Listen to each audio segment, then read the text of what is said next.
Hello students, आज हम fibre optics पढ़ रहे हैं। इसमें हम ऑप्टिकल फाइबर के बारे में जानेंगे, इसका स्ट्रक्चर, इसके बाद एक्सेप्टेंस एंगल, एक्सेप्टेंस कोण, numerical aperture and V number, cut off frequency. ठीक है, तो जैसा कि डेफिनेशन लिखी हुई है, optical fibres are glass tube as thin as human hair design to guide light waves along their path. It works on principle of total internal reflection. Human hair की तरह इतने ये थिन होते हैं और ये लाइट वेव को propagate करते हैं और ये टोटल इंटरनल रिफ्लेक्शन के प्रिंसिपल पे वर्क करते हैं। तो एक सिंपल ऑप्टिकल फाइबर का हमने डायग्राम बनाया हुआ है। यहाँ से लाइट वेव इन हो रही है, यहाँ से लाइट वेव आउट हो रही है। तो लाइट वेव जा रही है, तो ये हर एक पॉइंट, मतलब ये पॉइंट एंड नेक्स्ट 3 पॉइंट, थर्ड पॉइंट, हर एक पॉइंट पे इसका TIR means total internal reflection होता है और आउटपुट के रूप में लाइट आपको बाहर मिल जाती है। ठीक है, तो ये होता है ऑप्टिकल फाइबर में लाइट का प्रोपोगेशन। अब थोड़ा समझ लेते हैं टोटल इंटरनल रिफ्लेक्शन क्या होता है।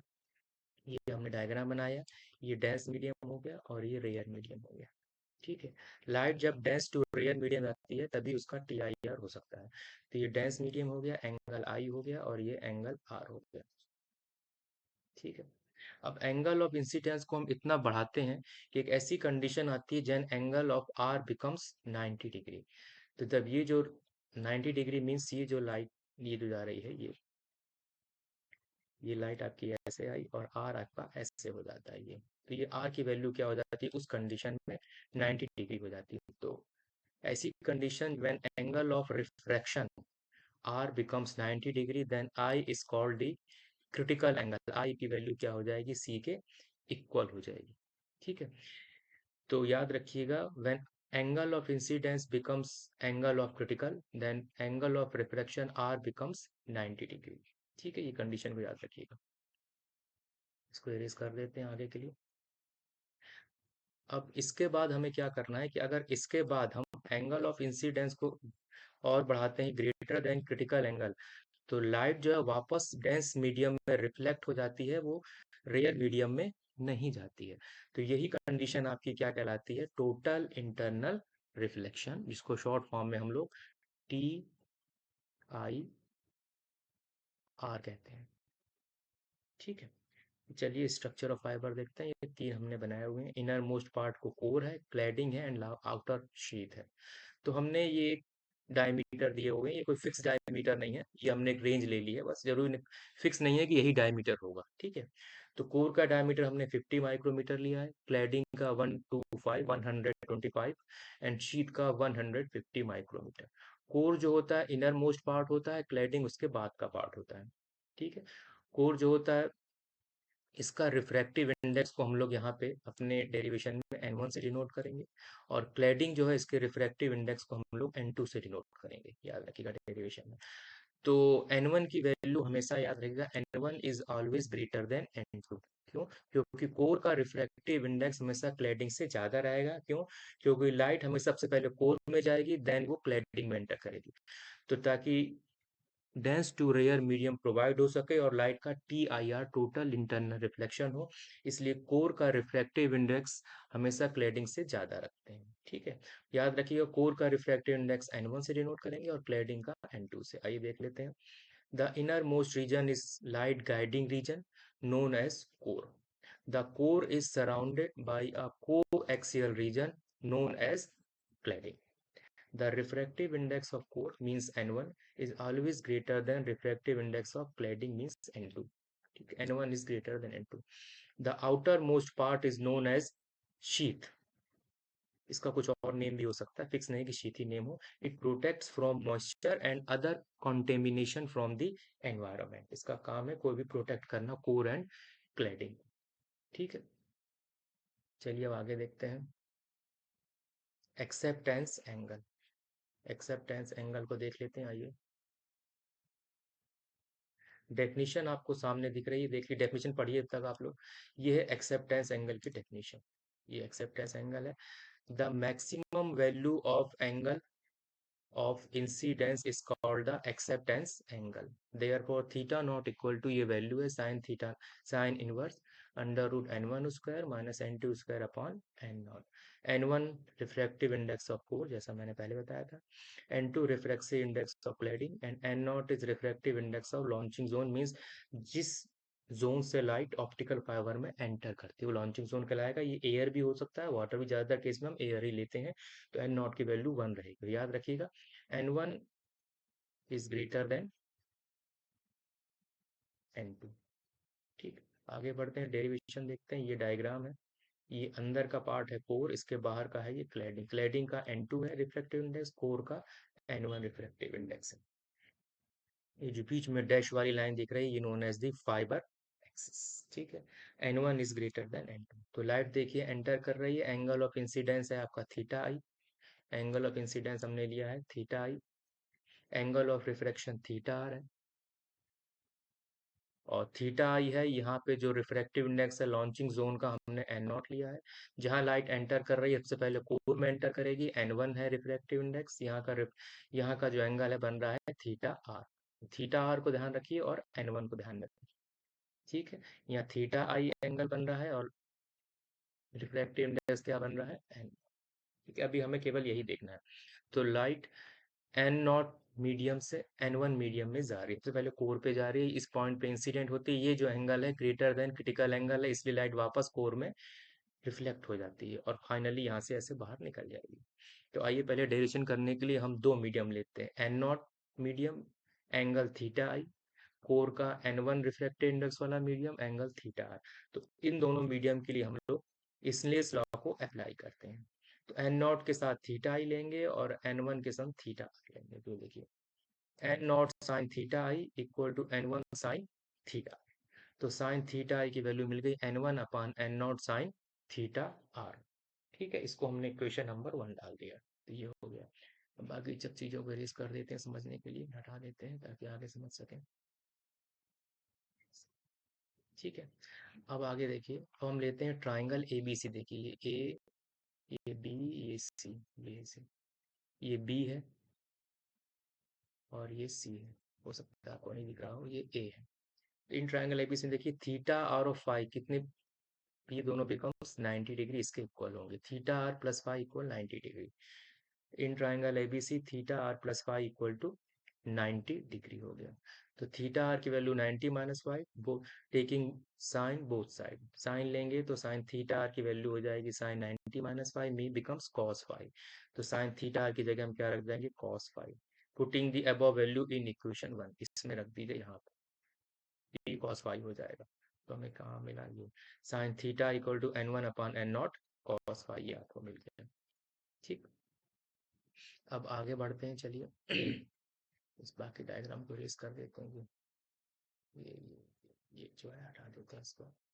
अब लाइट जो है देखिए ऐसे जा रही है. अब हमें क्या कंडीशन लेनी है, लाइट ऐसे गई है और ऐसे निकल गई है. ये आपका नॉर्मल मीन्स अभिलंब बना हुआ है. तो ये एंगल को इंक्रीज करना है तो मीन्स हमको इस एंगल को इंक्रीज करना पड़ेगा. इस एंगल को हमें तब तक इंक्रीज करना है व्हेन एंगल पाई जो है बिकम्स क्रिटिकल एंगल.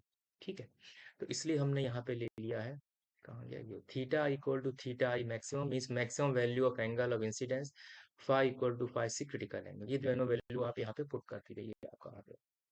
तो sine theta I max equal to n1 upon n not cos phi C. ठीक है, तो जैसा मैंने पहले बताया था कि जब एंगल ऑफ इंसिडेंस मींस ये पाई सी हो जाएगा तब लाइट जो है यहाँ चली जाएगी, मींस आर की वैल्यू जो हो जाएगी यहाँ पे 90 डिग्री हो जाएगी. यहाँ आर की वैल्यू बिकम्स 90 डिग्री. ठीक है, तो अब हमको क्या करना है, इन दोनों जो मीडियम है इन दोनों के बीच में स्नेल्स लॉ लगाना है. यहाँ पे कोर का रिफ्रैक्टिव इंडेक्स आपका n1 है, एंगल फाई सी है, और क्लैडिंग का रिफ्रैक्टिव इंडेक्स n2 है, एंगल 90 है. तो n1 के साथ फाई सी लेंगे और n2 के साथ 90 लेंगे. फिर से लगाते हैं, आइए नीचे आइए. ये law using Snell's law, n1 sine phi C equal to n2 sine 90. तो sine phi C equal to n2 upon n1 sine 91 होता है. तो ये क्रिटिकल एंगल हमारा निकल गया. याद रखिएगा, इसको याद रखिएगा क्योंकि ये फॉर्मूला न्यूमेरिकल क्वेश्चन में भी यूज होगा, इसलिए हमने इसको बॉक्स के अंदर रख दिया है. साइन फाई सी, लेकिन हमें चाहिए कॉस फाई सी. कॉस फाई सी ऐसे निकल आएगा, ये देखिए फॉर्मूला पता है आपको, वैल्यू कर दीजिए। तो फाइनली आपको cos फाई सी की वैल्यू आपको मिल गई। तो cos फाई सी की वैल्यू यहाँ पे आप रख दी गई है। cos फाई सी की वैल्यू क्या मिली, under root N one square minus N two square upon N one square, यहाँ रख देंगे ये। तो ये n1 से ये n1 कैंसिल हो जाएगा, क्योंकि ये अंडर रूट के बाहर निकलेगा तो n1 हो जाएगा। तो sine theta I max equal to मिल गया 1/n0 under root n1 square minus n2 square. तो थीटा आई मैक्स की वैल्यू हो गई sine inverse under root n1 square minus n2 square upon n0। ये है maximum value of angle of incidence. इसी को हम लोग क्या कहते हैं, क्रिटिकल एंगल, और डिनोट किया है थीटा नॉट से। तो याद रखिएगा, this is also called the angle, critical angle, acceptance angle. Maximum value of angle of incidence called the critical acceptance angle. Theta naught equal to sin inverse under root n1 square minus n2 square upon n0। तो ये formula हमारा derive हो गया। Theta naught आपका acceptance angle है। ठीक, अब हम लोग आ जाते हैं एक्सेप्टेंस कोण में। तो ये फाइबर ऑफ एक्सिस है, इस एक्सिस से हमने नीचे थीटा नॉट एंगल लिया, एक्सेप्टेंस एंगल इस सेम एंगल ऊपर ले लिया थीटा नॉट। तो हमने ये ऐसे डायग्राम बना लिया, ये देखिए। तो हमें ये कोन मिल गया। तो कोई भी लाइट वेव अगर इस कोन में से एंटर करेगी, ये इमेजिनरी कोन है, याद रखिएगा, ठीक है। तो उसका टोटल इंटरनल रिफ्लेक्शन होगा और आउटपुट के रूप में लाइट बाहर निकल जाएगी। और अगर लाइट इस कोन के बाहर से एंटर करती है तो उसका टी आई आर नहीं होगा और वो लाइट ऑप्टिकल फाइबर के अंदर ही रह जाएगी। तो डेफिनेशन क्या है, this cone has a full angle two theta naught, ये फुल एंगल है two theta naught. The light propagate inside the cone are accepted, means इसका टी आई आर होगा और आउटपुट के रूप में लाइट आपको बाहर मिल जाएगी। चलिए आगे बढ़ते हैं। न्यूमेरिकल एपर्चर डेफिनेशन से क्लियर हो जाएगा। Light gathering ability of an fibre is called numerical aperture. Light gathering ability of fibre is called numerical aperture. Formula क्या होता है, sine of acceptance angle, sine theta naught is also called, sine of acceptance angle is also called the numerical aperture according to formula. तो एक ये formula हो गया और एक ये फॉर्मूला हो गया। ये एंगल के टर्म में है और ये रिफ्रैक्टिव इंडेक्स के टर्म में। एक फॉर्म हम लोग अभी और डराइव करते हैं। n1 square minus n2 square हो गया n1 minus n2 n1 plus n2, a minus b a plus b. 2n1 से मल्टीप्लाई किया, 2n1 से हमने क्या कर दिया, डिवाइड कर दिया। तो ये जो वैल्यू है n1 minus n2 upon n1, इसको डेल्टा से प्रेजेंट करेंगे, known as the fractional index change या रिलेटिव रिफ्रैक्टिव इंडेक्स भी कहते हैं, ठीक है। And n1 plus n2 upon 2, ये मीन निकाल रहे हैं, इसकी वैल्यू हमेशा n1 के नियर अबाउट आती है, because n1 is greater than n2। तो ये दोनों वैल्यू, ये और ये, इन दोनों को यहाँ पुट कर दीजिए। तो आपका आ जाएगा n1 square minus n2 square equal to 2n1 square delta, ये आपका आ गया। अब ये जो पूरी वैल्यू है इसको यहाँ रख देंगे इस जगह, ये जो दिख रहा है यहाँ। तो Na का एक और फॉर्मूला निकल आएगा, ये n1 upon N naught under root 2 delta है। इस फॉर्मूले का भी यूज होता है, याद रखिएगा, न्यूमेरिकल क्वेश्चन में यूज करेंगे। अब साथ ही साथ ये भी देख लेते हैं, लगे हाथ। V number cut off parameter and normalised frequency. The number of modes supported by a fiber is called the V number. Number of modes means number of path of light waves inside the optical fiber, ठीक है। इसका formula क्या है, V equal to pi D upon lambda into numerical aperture. D आपका diameter of core हो गया, lambda हो गया फ्री स्पेस वेवलेंथ। इसी तरह से नंबर ऑफ मोड्स कैसे निकालेंगे, इन स्टेप इंडेक्स फाइबर में नंबर ऑफ मोड रहता है वी स्क्वायर बाई 2, और graded index fibre number mode होता है वी स्क्वायर बाई 4, ठीक है। तो वी नंबर भी हमारा आपका निकल आया। अब आइए इसके साथ न्यूमेरिकल भी देख लेते हैं, एक दो न्यूमेरिकल।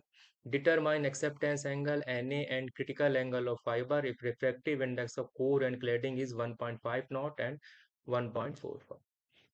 तो थीटा नॉट की वैल्यू निकालना है, एक्सेप्टेंस n1 दिया है 1.5 नॉट, n2 दिया है 1.45।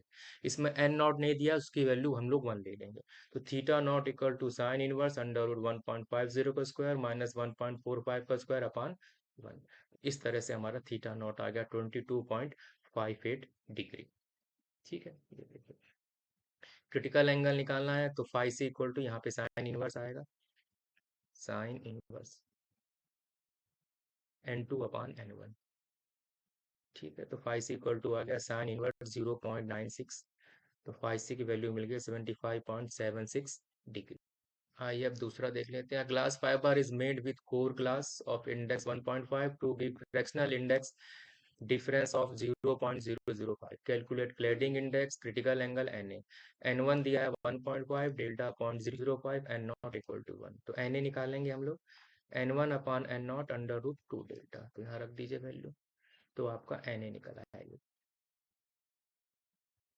ठीक, ये आपका निकल आया। अब एन ए निकालना है, तो एन ए आपका ये निकला है 0.15। और क्या निकालना था, क्लैडिंग इंडेक्स,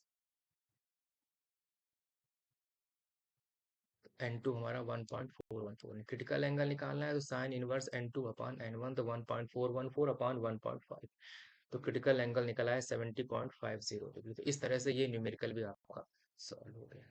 ठीक है।